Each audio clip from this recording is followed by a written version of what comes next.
Unidos como red, los ganaderos de Tambo Real elaboraron un reglamento interno y crearon un fondo común en base a sus aportes semanales. Luego, con ayuda del articulador, identificaron problemas específicos del negocio y determinaron acciones concretas para superarlos.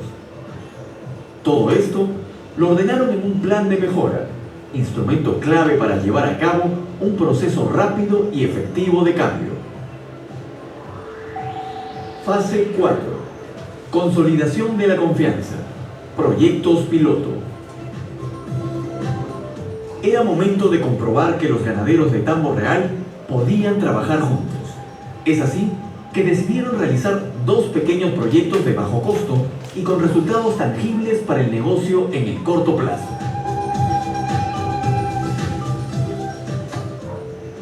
El silo construimos porque tenemos poca cantidad de terreno. Es la mejor manera de guardar el pasto para tiempo de sequía y para que no baje la cantidad de la leche. La construcción del solar ordeño fue el proyecto piloto priorizado y ejecutado por la red Tambo Real. Los proyectos pilotos son proyectos de bajo costo y de rápidos resultados en aspectos claves del negocio.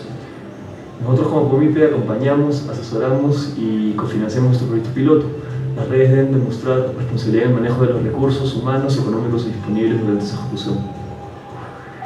Fase 5. Diseño e implementación de proyecto estratégico.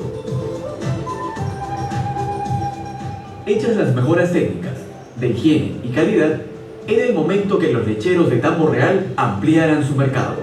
Y qué mejor que hacerlo a través de su propio punto de venta.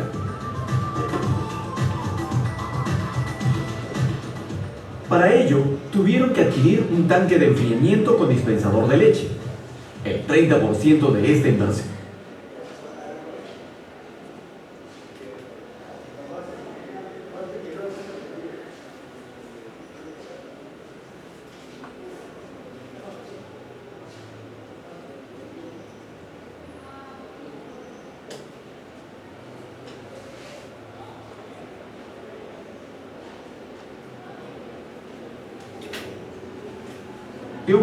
Fue cubierta por los miembros de la red y el programa Apomipe los apoyó con el resto.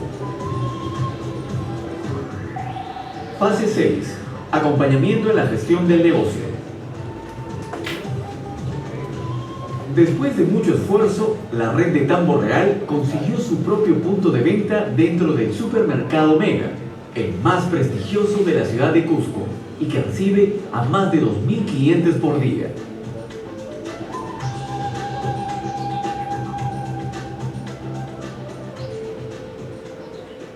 Al día vendemos 180 litros de leche fresca.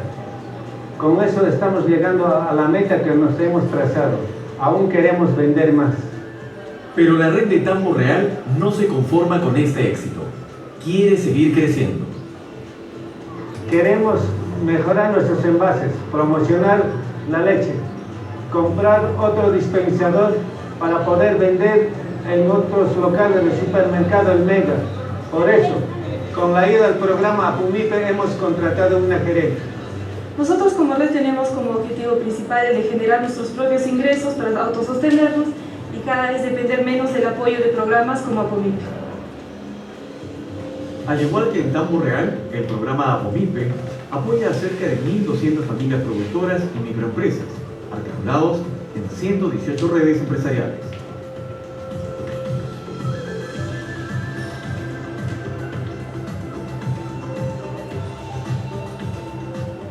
El ingreso anual promedio de las familias organizadas en redes empresariales provenientes de la actividad apoyada en la fase 1 de Apomipe pasó de 5.327 nuevos soles en el 2007 a 14.954 en el 2009 y a 24.047 en el 2011. Para las familias de la fase 2 de Apomipe, este mismo ingreso pasó de 7.039 nuevos soles en el 2009 a 15.206 en el 2011. Estos incrementos han tenido una alta incidencia en la superación de la pobreza total. En el programa marco del programa Apomipe, se ejecutaron proyectos pilotos en las 118 redes empresariales por un valor total de 752.685 nuevos soles, de los cuales el 64% fue aportado por las propias redes. Asimismo, se ejecutaron proyectos estratégicos en estas 118 redes empresariales por un valor total de 4.812.627 nuevos soles, de los cuales el 69% fue aportado por los integrantes de las redes empresariales, demostrando su total involucramiento y compromiso con los negocios conjuntos promovidos. Lo principal es ganamos ya confianza entre nosotros y así garantizamos nuestro producto. En Tamborreal ya sabemos, trabajando juntos, con el esfuerzo podemos llegar a muy lejos. APOMIC, un programa de cooperación bilateral de la Agencia Suiza para el Desarrollo y la Cooperación y el Ministerio de la Producción, ejecutado en 3 departamentos de Perú por la Fundación Suiza Helvetas Swiss Intercorporation en convenio con 3 ONGs peruanas: MINC en La Libertad, CEDEPAS Norte en Cajamarca y Centro Bartolomé de las Casas en Cusco.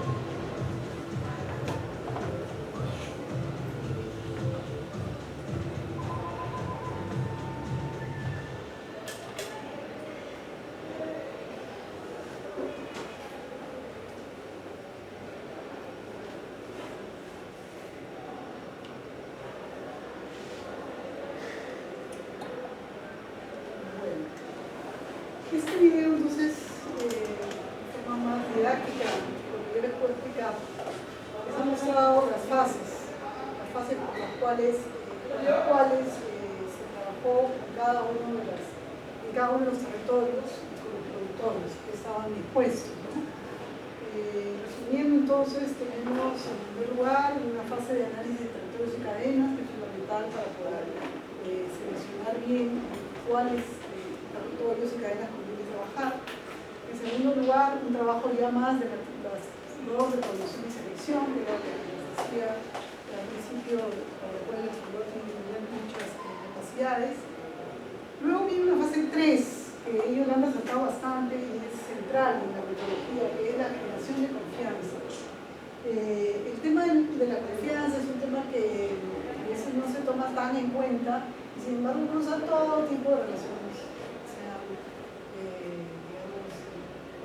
pequeños productores, en el interior de grandes empresas, grandes y pequeñas. El negocio, los negocios en el mundo se basan sobre la confianza. Con la que yo he trabajado, he trabajado fuera del país, con empresas del mismo grupo, o sea, de voluntarias. Ellos, por ejemplo, ni siquiera firman acuerdos, contratos, nada. Lo que vale es la palabra. Así ellos dicen, sí, tengo para proveerte fresas, tantos contenedores, ¿no?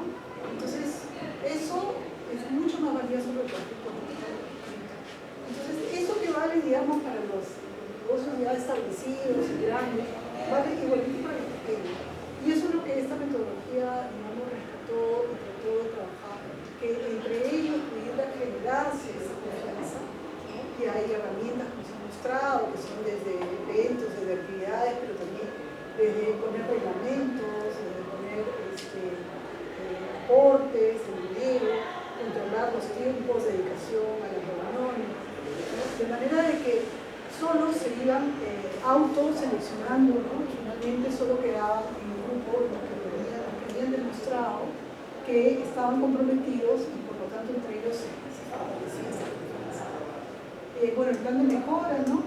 Y luego ya la consolidación de la confianza con acciones piloto, que en el caso del video se muestra lo de los hilos, pero en el cual ya habían inversiones de dinero. Normalmente el piloto es algo en el cual ya la gente invierte dinero, y entonces cuando ha invertido dinero ya lo cuidan, ¿no?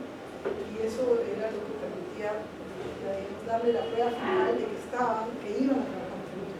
Después ya el proyecto estratégico, que es el plan de negocios y la gestión del negocio. Nosotros le agregamos al final, no cuando hicimos este video, sino ya al final de la segunda fase, de la experiencia, una séptima fase le llamamos red de redes. Esta red de redes era como, finalmente las redes, ahí en el video vimos que era una red de 6 integrantes, en algunos casos había redes hasta de 20 integrantes, pero más o menos el promedio era 10, 12 integrantes por red. Entonces eran grupos todavía relativamente pequeños, que no podían, por las dimensiones más individuales de cada uno, no podían tener un impacto, ¿no? mayor. Entonces, cuando ya se avanzó en algunas cadenas, un trabajo de un número importante de redes, de creación de redes, se trabajaron lo que fueron las redes de redes.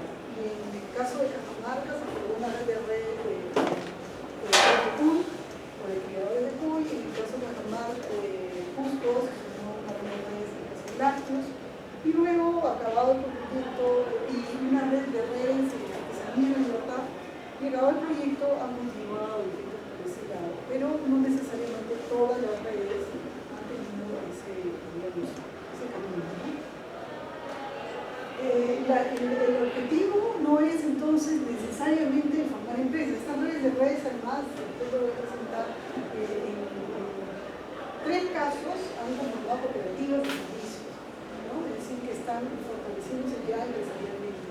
Pero la gran mayoría no ha llegado a ese nivel, y más bien lo que se ha buscado con la asociatividad es que los negocios individuales puedan seguir adelante. Es decir, la asociatividad como un medio, no como un fin necesariamente. La asociatividad les permite negociar mejor en los mercados de insumos, de servicios, les permite obtener fondos de programas del Estado o de otras fuentes de cooperación, y les permite vender, les permite agregar oferta, organizar oferta y captar clientes. Pero no necesariamente el camino es, o en todo caso, el camino para llegar a formar empresas es un camino más largo, ¿no? Por experiencia. Otra de las cosas que presentábamos aquí, un poco reflexionando, es que entonces esta metodología combina procesos económicos y procesos sociales. O sea, no todo es negocio, no todo es ver por dónde es el negocio, sino que si no hay esos procesos sociales, se trabaja y se acompaña la constitución del grupo, la confianza. Si esta parte social, cultural, no se trabaja con una metodología clara y con objetivos claros, entonces no hay luego una posibilidad de una sostenibilidad, o sea, de un éxito en el negocio. Hay que trabajar la sostenibilidad social, hay que trabajar la sostenibilidad económica, no financiera, pero los dos, digamos, que tenían que se complementan y son procesos que no pueden separar. Bueno, el enfoque de mercado, eso sí es un enfoque que debe estar desde el principio, o sea, este tipo de estrategias no funcionan si es que no hay una mirada desde el principio del mercado. O sea, no se trata de fomentar, por decirlo, no sé, la cadena de la papa, cuando sabemos que hay muchísima competencia y de repente los productores que nos vamos a apoyar van a tener que hacer maravillas para poder realmente destacar y lograr unos incrementos de negocios o tendría que haber inversiones muy grandes. Pero igual hay otras cadenas en las cuales se tiene que ver dónde hay una demanda insatisfecha, ¿no? Dónde ellos podrían tener, digamos, ventajas de localización, en el caso de los mercados, como decía, de las ciudades de Cusco, de Cajamarca o de Trujillo, ¿no? Y entonces identificar esas cadenas, priorizar esas cadenas de manera que pudiera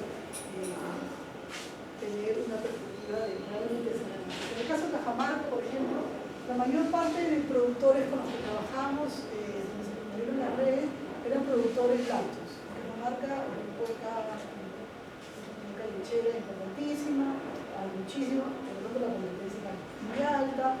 Y ahí necesitaban invertir mucho para poder realmente elevar productividad.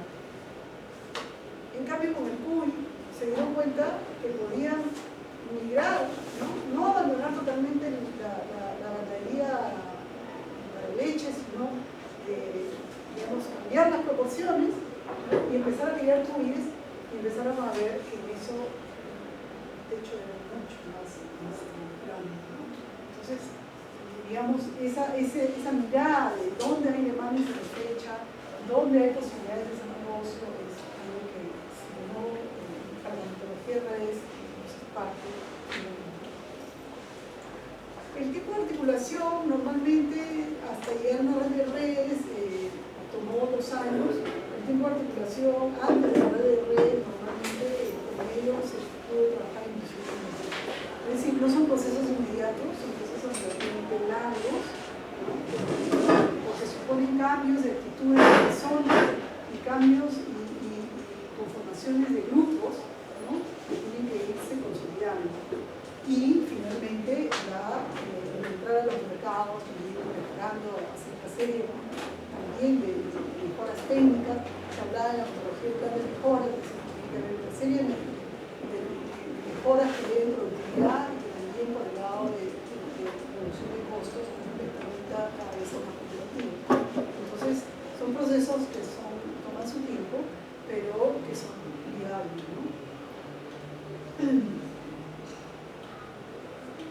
Bueno, algunas de las dificultades que tuvo el proyecto, en primer lugar, al principio tuvo una cierta dispersión, ¿no? Cajamarca, tradicionalmente, al final se concentró más del 90% del trabajo en la cadena de Cuyo. Sin embargo, en el primer año se trabajó con muchas cadenas, con Mango, con Uva, con Talla. Es decir, se entró a muchas cadenas, supuestamente por ventajas de los análisis que se hacían, pero al final nos dimos cuenta que eso era un error y que lo que querían hacer era concentrarse lo más posible en determinadas cadenas, ¿no? Justamente para optimizar el trabajo y para también tener una masa crítica de productores que pudieran trabajar en el fondo clínico. Bueno, está lo que les decía, se trabajó en todas las cadenas del inicio de Cajamarca. En la Libertad también, en todas las cadenas trabajó en Cusco, ¿no? Después se concentraron en la gestión de la Secretaría de Crecimiento. Otra de las dificultades es que también se empezó, digamos, la cadena del Mango en una zona 2 horas de Cajamarca, la cadena del Cuy a 2 horas pero en otra dirección, ¿no? Eso también era un tema ya porque por logística era un poco difícil y por lo tanto también terminaban concentrándose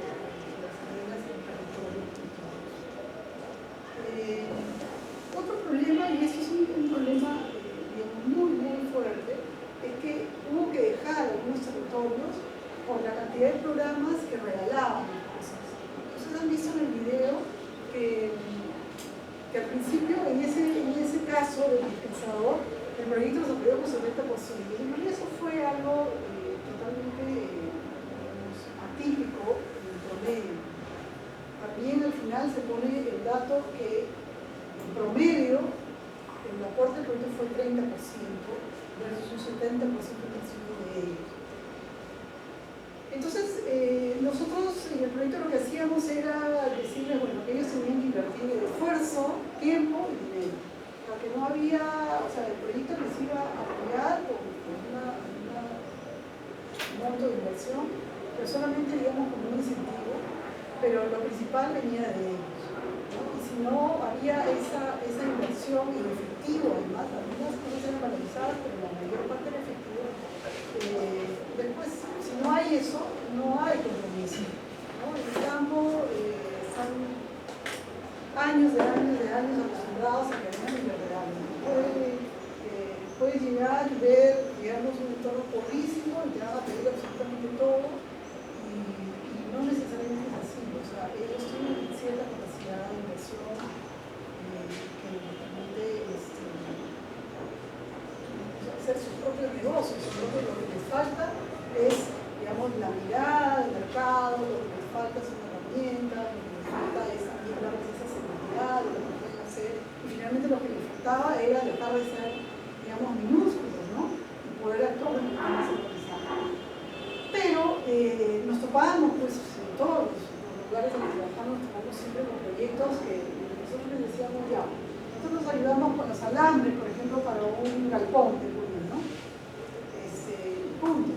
Venía otro proyecto y les decía, tengan 100 cuyes para que empiecen sus galpones, sus crías, tengan los materiales, ¿no? Entonces, la gente decía, si ellos van a arreglar todo, no van a venir.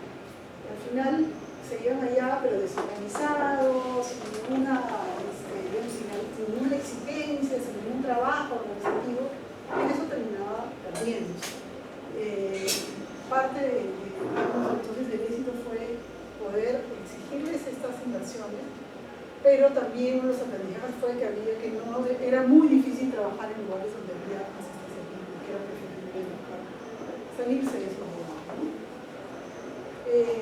Bueno, productores con poca experiencia en actividad apoyada, hubieron algunos casos también en que querían entrar a una actividad nueva, pero no conocían.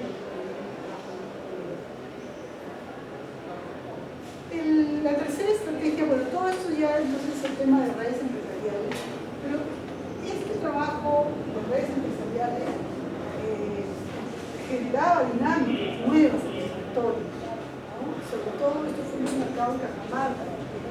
Había unos 350 productores involucrados en un valle que va entre Cochabamba y Cajabamba, no sé si conocen, ahora está de la hora y media, más de 2 horas ya de Cajabamba, ya se ven como 3, porque la frontera no está terminada. Pero es un valle, digamos, bastante bonito, en el cual hasta antes de la entrada de nosotros era una lechera, una lechera también. Bueno, y antes había sido territorio tomado por los senderos, así que era totalmente abandonada esa zona. Entonces, en ese territorio se pudo ir, digamos, avanzando, ¿no? Y por efecto de limitación se pudo ir replicando y hubo, digamos, un crecimiento muy grande, un interés y un crecimiento muy grande de redes. Y entonces, como era todo un valle, ¿no? Incluso se habían también redes en las partes altas, pero las más dinámicas estaban en la zona de valle, se fueron haciendo cambios también muy notorios en el territorio, es decir, había una masa crítica de productores que todos querían alimento balanceado para combinar el alimento de los cuyes, entonces empezaron a aparecer tiendas de insumos de cuyes, empezaron a aparecer veterinarios, empezaron a aparecer cajas una cooperativa de ahorro y crédito, es decir, empezaron a aparecer todos los servicios, entonces eso fue crear un dinamismo, los municipios se interesaron muchísimo. Entonces, pero todo esto no fue tampoco, o sea, esto hubiera sido manejable si no se hubiera tenido también una estrategia de apoyo, de fortalecimiento de capacidades, de liderazgo, porque todo esto tuvo que ir acompañado, digamos, por trabajar con los líderes para que ellos vieran cuál era su rol. Su rol ya no solamente era digamos, promover las redes, ¿no? Sino que se dieran cuenta que podían también con una organización más gremial tener una incidencia en los gobiernos locales, ¿no? Había, estábamos en plena desarrollo de la transferencia del proceso de descentralización que había iniciado Corea, entonces estábamos viendo también la formación de las oficinas de desarrollo económico de los municipios, había mucho interés, entonces hicimos un trabajo de formación de líderes, se formaron 60 líderes más o menos de las 20 más o menos de cada región, y esto ayudó también a que se pudiera ir consolidando, digamos, otro tipo de trabajos y convocando todo eso, o sea, convocando el apoyo de los municipios, convocando el apoyo de otras ONGs, un poco lo que se hizo también. Entonces, bueno, estas redes también jugaron ese rol y se pudo tener incluso, en el caso de Cajamarca, incidencia en medio de Cajamarca. O sea, la cadena del CUI que nadie daba medio por ella en el año 2005, ¿no? Fue priorizada como una cadena del plan de desarrollo económico del gobierno regional, y entonces empezó a ser vista como una opción, ¿no? Y finalmente, bueno, se quería hacer un trabajo ya también a nivel de empresas privadas, universidades, hubieron algunos vínculos que se generaron y que se fortalecieron, pero eso fue un poco más débil, ¿no? Y finalmente también a través del gobierno nacional fue algo indirecto.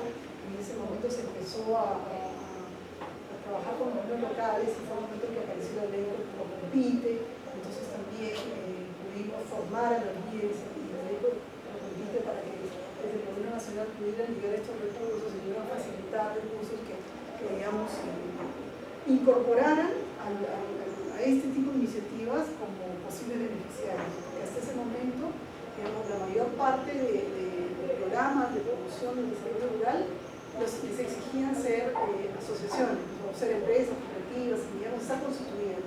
Con Procompite se podía simplemente ser un grupo, ¿no? no tenían que ser una forma jurídica independiente, podían estar simplemente organizados como grupo y ser parte de los beneficiarios siempre que el gobierno local o regional esté priorizando, ¿no?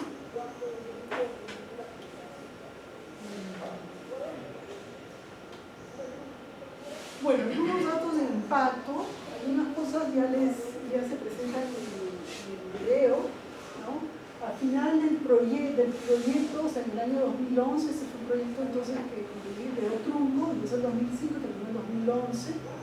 A mediados del 2011 se hizo una evaluación de impacto completada por una consultora y que hicieron algunas mediciones. La verdadera evaluación de impacto, conversábamos con Julián, hicimos ahora, ¿no? A ver qué ha pasado con todas estas redes. Pero bueno, unos datos que de todas maneras son importantes mostrar. Algunos resultados directos, bueno, fueron el número de microempresas o son pequeños productores asociados a 118 redes empresariales que habían logrado articularse sosteniblemente a mercados locales, regionales y nacionales con negocios exitosos, con mejoras sustanciales en calidad y movilidad de sus productos y su sentido de relación de oferta. Eso es lo más tangible. Luego, 60 líderes con capacidades fortalecidas para afectar su entorno local y regional, con propuestas de políticas y relacionamiento institucional. Para la propia experiencia les daba unas capacidades desde abajo, o sea, no era plantear políticas aisladas, eran cosas muy concretas de cómo un trabajo de asociatividad podría tener efectos muy concretos sobre el futuro. Y finalmente, articuladores, o sea, se llegó a capacitar 70 articuladores, o sea, profesionales y técnicos, ¿no? Y que tuvieron experiencia directa en el proyecto o en proyectos que de forma piloto, tratando de hacer lo que no se iba a hacer en la tercera fase que consistió, hicimos como rural, y eso creo que está financiado. Algunos resultados indirectos que medimos en ese momento, habían ONGs nacionales, fundaciones de empresas, por ejemplo la Fundación Odebrecht, algunos locales que habían asumido la metodología en otros 23 proyectos, ¿no? Hicimos levantamiento de información, se llegaba a casi a 5.800 productores. Así. Ahora podríamos hacer lo mismo, más bastante, seguir utilizando esta metodología y desde hace poco acaba de ser incorporado un programa de relevancia. En cuanto a los ingresos, en la fase 1, por eso se vio en el video, esos cambios en los ingresos, eso era en la actividad apoyada, ¿no? Con incrementos importantes de 364%. Claro, estos porcentajes son grandes porque, claro, parten de ingresos muy bajos, entonces es fácil subir, ¿no? Después ya la cosa se hace más difícil, pero de todas maneras son contundentes, ¿no? Después, en términos de ingresos brutos, también había incrementos importantes, tanto en la fase 1 como en la fase 2. Siempre hemos medido diferente la fase 1 y la fase 2 porque la fase 1 fue una fase en la cual pudimos acompañar durante 3 años y medio, 4, ¿no? Y después no seguir acompañándolos y sin embargo hicimos una medición de impacto.